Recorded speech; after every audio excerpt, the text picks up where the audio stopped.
Bom, no vídeo de hoje nós vamos conversar um pouquinho sobre Contos de Horror da Mimi, que é um mangá do Junji Ito, publicado agora em 2022 pela editora Darkside, mesma editora que há alguns anos publicou também fragmentos do horror do mesmo autor, e de certa maneira com isso abriu a obra do Junji Ito para um público maior aqui no Brasil, e essa abertura, por sua vez, acabou levando a essa onda de publicações de outros mangás desse mesmo autor no nosso mercado editorial brasileiro há pelo menos 1 ou 2 anos. E eu estou adorando isso, como vocês sabem, eu gosto muito do trabalho do Junji Ito, tanto que eu já fiz vídeo para todos os mangás dele que foram publicados aqui no Brasil. Eu vou deixar o link para uma playlist com todos esses meus vídeos lá embaixo, então caso você não viu, veja. Mas enfim, Contos de Horror da Mimi reúne 9 contos, sendo que a maioria deles foi publicada originalmente entre junho de 2002 e abril de 2003 em uma revista japonesa, e depois, ainda em 2003, esses contos foram compilados e publicados em um único volume.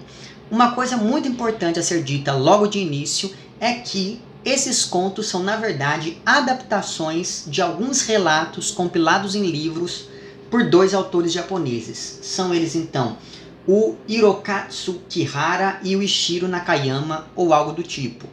Esses 2 autores, então, recolheram alguns relatos de eventos estranhos que supostamente aconteceram de fato em vários pontos do Japão. Então, uma vez feita essa recolha, esses autores publicaram alguns volumes com esses causos mal-assombrados. E essa compilação foi tão relevante que ela acabou sendo um dos marcos precursores do cinema de horror japonês do fim dos anos 90 e início dos anos 2000. Então todo aquele estilo de terror oriental com o qual hoje nós estamos acostumados, de certa maneira deriva um pouco dessa obra então compilada por esses 2 autores japoneses e adaptada aqui de certo modo pelo Junji Ito em Contos de Horror da Mimi.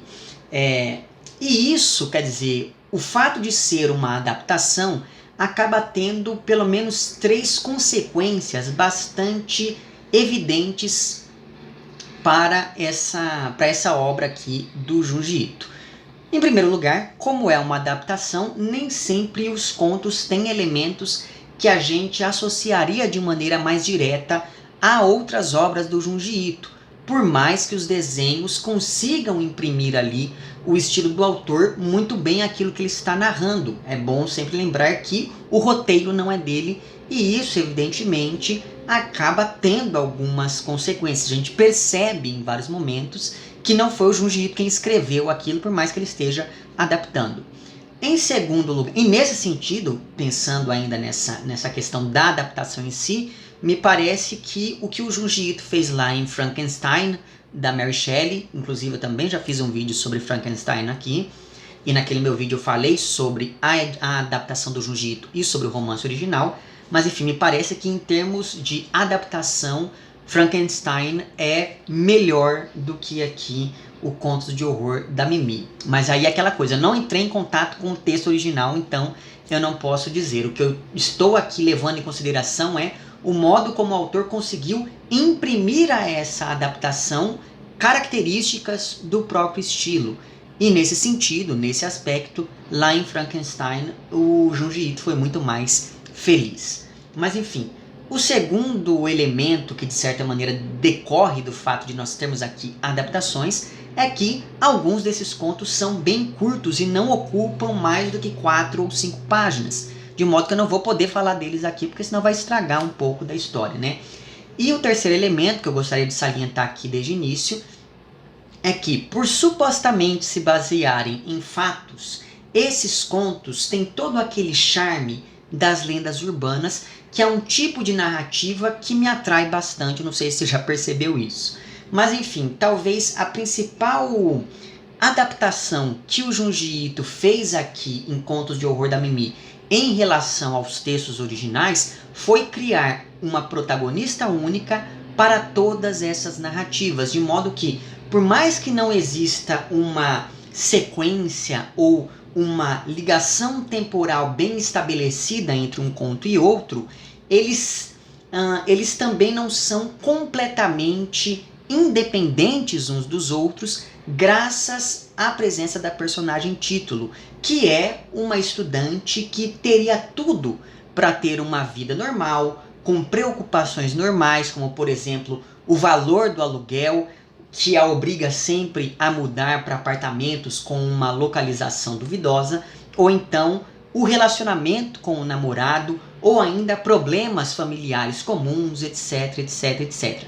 Mas, infelizmente, ao lado dessas preocupações banais e cotidianas, a Mimi tem de lidar com algumas outras preocupações, porque por onde quer que ela passe, essa moça, né, essa personagem, tem que lidar com eventos que, em um primeiro momento, podem parecer apenas estranhos, mas que logo se tornam francamente sobrenaturais. E aqui, mais uma vez, eu vou recorrer àquele texto do Todorov, chamado Introdução à Literatura Fantástica, no qual o autor defende que o estranho diz respeito a um acontecimento improvável, mas que não rompe com as leis do mundo natural, com as leis do nosso mundo.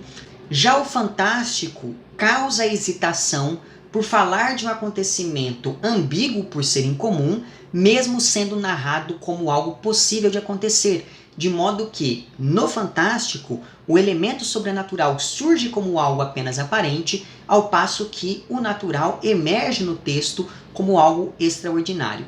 E por fim, segundo Todorov, o maravilhoso diz respeito a uma outra realidade na qual eventos sobrenaturais ou impossíveis nesse nosso mundo são normais e aceitáveis por não se ligarem às leis e às explicações do mundo natural.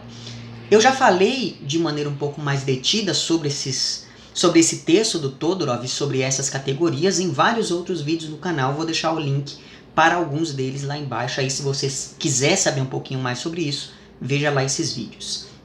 Mas enfim, segundo Todorov ainda, esses três tipos de construção estética, principalmente no que se refere ao fantástico, que é o grande elemento sobre o qual Todorov se debruça naquele seu livro, mas enfim, esses três tipos de construção estética então nos mostram os limites da representação do real e nos permitem olhar para a realidade com certo distanciamento. E me parece que esse distanciamento proposto lá pelo Todorov está muito presente na obra do Junji Ito como um todo e em Contos de Horror da Mimi em particular. Isso porque, como essa é uma adaptação de relatos supostamente reais, o sobrenatural presente em cada conto nos permite olhar com certa distância para as coisas e pensar em pelo menos três questões. Primeiro, que a realidade é tão estranha quanto a ficção, caso você embarque na proposta do autor aqui e veja esses contos como eventos reais. Você ainda pode pensar que dizer que um texto de horror é baseado em fatos é um artifício interessante para gerar apreensão no leitor, caso você tente pensar aí em como essas narrativas, como esse tipo de narrativa é recebido. E por fim, você pode pensar também que na verdade esse tipo de coisa não passa de imaginação ou da materialização do medo das pessoas, caso você seja aí uma pessoa um pouco mais cética. E, inclusive, um dos contos até antecipa esse tipo de postura graças ao modo como o namorado da protagonista lida com esses eventos sobrenaturais que rondam a vida deles. E o interessante é que, no fim das contas, nesse conto em que essa discussão aparece, tudo leva a entender que esse rapaz passou a acreditar no sobrenatural depois de passar por uma experiência inexplicável. Então é como se, de certo modo, os autores aqui estivessem nos dizendo: olha, você pode até não acreditar nisso, e não acreditar é um direito seu, mas isso só nos mostra que, na verdade, você só não acredita porque você não viveu algo parecido com isso, né? Então, me parece muito interessante pensar nesse tipo de coisa. E aí, como eu disse antes, nós temos aqui então 9 contos, e alguns deles são contos muito curtos, então eu não vou falar aqui de todos. E além disso, um desses contos não pertence ao mesmo universo narrativo dos outros, então a protagonista desse último conto não é a Mimi. Mas ainda assim, a gente percebe nesse último conto, um pouco destacado dos demais, que apesar desse destaque, a gente nota nele aquele mesmo ar de lenda urbana que atravessa todo o resto do mangá. Então, postos esses comentários iniciais, feito esse preâmbulo, eu vou falar aqui de alguns desses contos, como é o caso, por exemplo, de um chamado A Mulher ao Lado. E daí, veja bem, a Dark Side eu não sei exatamente o porquê, se isso foi algo que escapou, enfim, mas o fato é que no índice o nome desse conto é A Mulher ao Lado, mas quando o conto começa, o título está como A Vizinha. Enfim, então fica aí essa questão para ser corrigida nas próximas edições aqui desse livro, né? Então, nesse conto chamado A Vizinha / A Mulher ao Lado, a Mimi está morando em um sobrado já meio antigo, e aí ela começa a ter problemas depois que o vizinho de cima passa a ouvir música muito alto. A protagonista então vai reclamar com esse vizinho, mas o sujeito diz que se o barulho estava tão alto assim, a vizinha ao lado dele também deveria estar reclamando, e no entanto ela nunca disse nada. Mas a verdade, no fim das contas, é que essa mulher vizinha desse vizinho barulhento, ela tem hábitos estranhos, e por conta dela, o tal vizinho barulhento vai embora de maneira meio abrupta e deixa o quarto vago para que a Mimi o ocupe. E qual não é a surpresa da nossa protagonista aqui ao descobrir que o antigo morador tinha feito um buraco na parede através do qual ele conseguia espiar o apartamento da tal vizinha de hábitos estranhos. E é ao olhar pelo tal buraco que a Mimi passa a descobrir um pouco mais sobre quem é ou o que é, afinal de contas, essa mulher. Então, esse é um texto que eu achei bem interessante. Outro conto que eu acho que vale a pena mencionar aqui, mesmo sendo um conto bem curtinho, é o intitulado O Barulho na Relva. Um belo dia, a Mimi estava dando um passeio com o namorado quando eles escutaram um barulho estranho vindo de dentro da floresta. Então eles decidem ir investigar para descobrir o que é que tinha acontecido ali, e eis que eles acabam se deparando com o corpo de uma mulher que havia cometido suicídio se enforcando em uma árvore. E isso me fez lembrar daquela floresta japonesa bem famosa, porque as pessoas vão até ela supostamente para cometer suicídio, né? Então, conforme eu comecei a ler esse conto, eu me lembrei dessa floresta. Só que aí, chegando ali ao lugar onde está esse corpo pendurado, esse casal começou a perceber que havia algumas coisas estranhas naquela cena, porque a árvore no qual o corpo estava pendurado era uma árvore muito alta, e por isso seria difícil que essa mulher tivesse escalado sozinha até chegar àquele galho onde ela se pendurou, até porque havia árvores menores ao redor, então se ela queria se matar, ela poderia ter escolhido outra árvore e não aquela árvore tão grande. E segundo, esse casal percebeu que o cadáver parecia estar ali há bastante tempo, mas ainda assim ele continuava se movendo como se a mulher tivesse acabado de se suicidar. E assim, esse movimento não é simplesmente o movimento da brisa que está balançando o corpo pendurado. Não, é um movimento um pouco mais abrupto, digamos assim. E o barulho que eles ouviram antes tem muito a ver com esse cadáver e com essas coisas esquisitas que eles presenciaram nesse lugar. Então, o Barulho na Relva eu achei bem legal, mesmo sendo um conto bastante curtinho. Outro texto do qual gostei é o intitulado Na Companhia dos Túmulos, e nele, mais uma vez, a Mimi está de mudança, e como a vida de estudante não é fácil, e ela não tem muito dinheiro, a protagonista decide morar em um apartamento que fica de frente para um cemitério. Primeiro porque é um lugar mais tranquilo, né? Não tem gente passando toda hora. E segundo porque, por ser de frente para o cemitério, é um apartamento mais barato. O problema é que, com o tempo, a Mimi passa a se sentir observada naquele lugar e a coisa só piora quando ela percebe que, aparentemente, as lápides dos túmulos estão mudando de lugar durante a noite. E isso também tem a ver com um vizinho muito estranho que ela tem, de hábitos bastante esquisitos, mas aí eu não vou entrar em muitos detalhes, mas assim, dos contos, esse acaba escapando um pouquinho do terror completamente e ele se dirige ali até para algo parecido com humor. Um humor meio deslocado, meio estranho? Sim, mas ainda assim um humor. Aí depois vem um conto chamado A Praia, que foi um dos meus favoritos, se não o meu favorito aqui do livro. Nele, a Mimi vai até então uma praia com o namorado e com um grupo de amigos e tudo estava indo muito bem, todos estavam se distraindo, etc e tal, só que durante a noite a Mimi viu um cadáver andando pela praia. No dia seguinte, ela comentou isso com os amigos, com um misto de desconfiança e brincadeira, porque afinal de contas todo mundo estava ali em clima festivo, então as pessoas pensaram que ela viu uma coisa errada, que foi só impressão, que ela tinha sonhado, enfim. Então as pessoas não levaram muito a sério essa visão que a Mimi teve.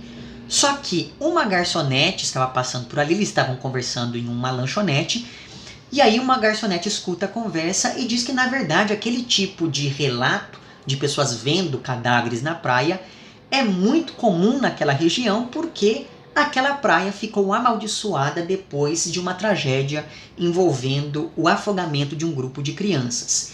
E como se isso não fosse estranho bastante, logo em seguida, um dos amigos desse grupo da Mimi passa a agir de um jeito cada vez mais esquisito até chegar ao ponto de desaparecer.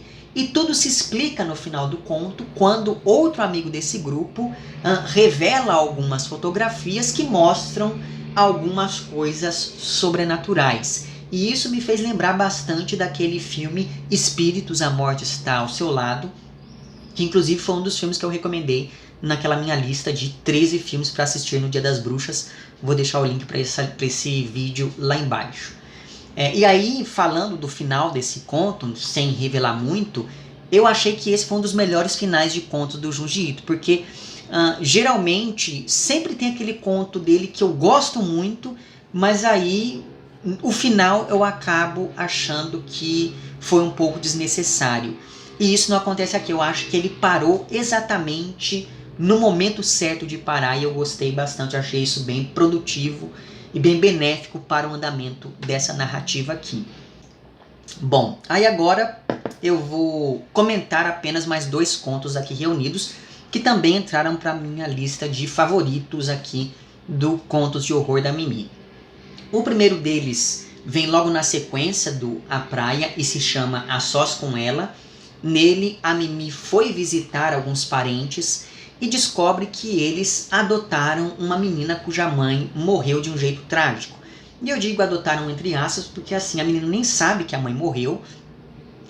E ela foi meio que deixada na casa desses parentes da Mimi e eles se encarregaram de cuidar, de dar algum abrigo para essa menina desamparada.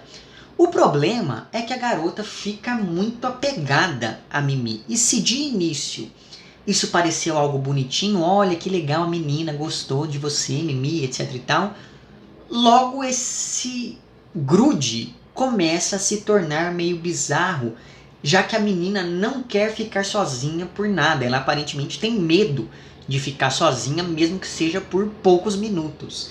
E quando perguntada do porquê de tanto medo de ficar sozinha, essa menina diz que ela está sendo perseguida por uma pessoa cujo corpo está todo queimado.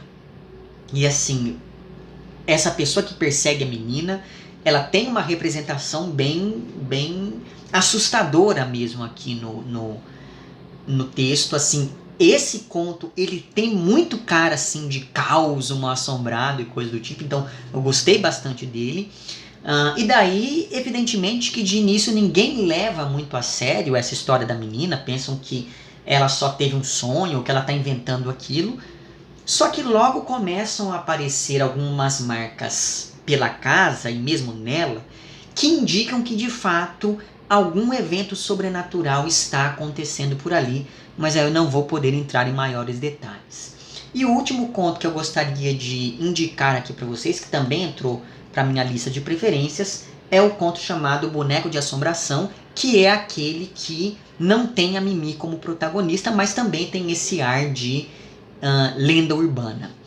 Esse conto fala então de uma moça que está trabalhando em um projeto de casa mal assombrada para um parque de diversões. E aí ela foi incumbida de ter uma ideia para fazer um brinquedo verdadeiramente assustador. E para poder fazer esse brinquedo, essa moça tenta reproduzir um som que ela ouviu quando era criança, e esse som deixou uma marca muito forte na memória dessa protagonista, porque era um som muito assustador e era um som que ela não conseguia identificar em mais nada. Então ela tenta o tempo todo reproduzir esse som no brinquedo que ela está montando.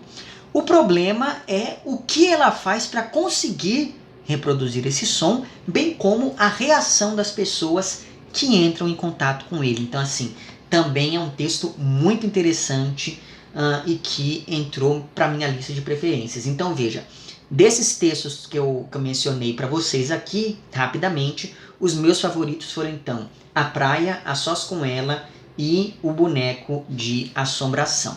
Então veja que esse mangá, ele se parece muito mais com Tomie ou então com Uzumaki, que são mangás que têm uma estrutura fragmentada, mas que ao mesmo tempo tem um único elemento unindo todos os capítulos, do que com os contos que nós temos lá em Fragmentos do Horror, que, enfim, são contos completamente independentes entre si. Apesar disso, quer dizer, apesar dessa ligação entre esses textos, cada conto aqui da Mimi tem uma estrutura particular. Então, em alguns, por exemplo, o elemento sobrenatural surge aos poucos, ao passo que, em outros, esse mesmo elemento sobrenatural aparece de repente e a questão paranormal vai crescendo cada vez mais. E nesses casos, nós temos um tipo de narrativa muito parecida com outras do Junji Ito, porque geralmente os textos deles são assim, algo acontece e em um primeiro início parece algo ali muito específico, mas aí depois isso vai ganhando proporções cada vez maiores. De certa maneira isso está presente aqui em um ou outro conto dessa coletânea. Mas, em todo caso, talvez o que mais chame a atenção nesses contos aqui seja mesmo essa descrição de um cotidiano banal que é subvertido graças à emergência de elementos sobrenaturais. E aí foi como eu disse antes, se você pensa que esses contos aqui eles são teoricamente baseados em fatos, a coisa ganha uma outra dimensão, mas aí vai depender de quanto você é ou não capaz de acreditar nesse tipo de coisa. Enfim, para você aí que está querendo começar a ler Junji Ito agora, talvez não seja uma boa ideia começar aqui pelo conto de horror da Mimi. Até porque, como eu disse, aqui nós temos um autor adaptando outras obras, né? Então essa questão autoral não fica tão evidente aqui. Agora, se você é uma pessoa que, como eu, gosta do Junji Ito, já conhece outras obras do autor e quer ter a sua coleção, etc. Então assim, para você, evidentemente, que eu recomendo que você tenha aqui esse mangá, porque apesar de ser uma adaptação e de ter alguns contos bem curtinhos, eu achei um texto que vale a pena, principalmente por conta daqueles 3 contos que eu destaquei com mais ênfase, certo? Enfim, eu vou deixar lá embaixo então o link para a playlist com os meus vídeos sobre a obra do Junji Ito. Deixarei também o vídeo que eu fiz sobre Pássaros na Boca, da Samantha Schweblin, e o vídeo que eu fiz sobre a narrativa de Arthur Gordon Pym, que são 2 vídeos nos quais eu falo de maneira um pouco mais detida sobre a questão do fantástico, né, e do estranho, do maravilhoso. Então, se você se interessou por isso, veja lá aqueles vídeos. E vou deixar por fim o link para o meu perfil no Apoia-se. E assim, caso você queira e possa contribuir financeiramente com este meu trabalho aqui no YouTube, você pode entrar lá no meu link e ter acesso não apenas aos planos de apoio, mas também às recompensas equivalentes a cada um desses planos. Fica aqui o meu agradecimento às pessoas que já contribuem. E para você aí que quer contribuir com o meu trabalho, mas não pode fazer isso financeiramente, você pode mostrar para o algoritmo do YouTube que o meu conteúdo é de alguma maneira relevante. Então, diga aí nos comentários se você gosta de histórias de terror, se você gosta do Jiu-Jitsu, se você já leu aqui os contos de horror da Mimi. Diga aí se você está gostando dessa onda de publicações de mangás desse mesmo autor. Enfim, então comente o vídeo, compartilhe, curta, etc, etc, etc. Certo? Vemo-nos então nos próximos vídeos e um amplex.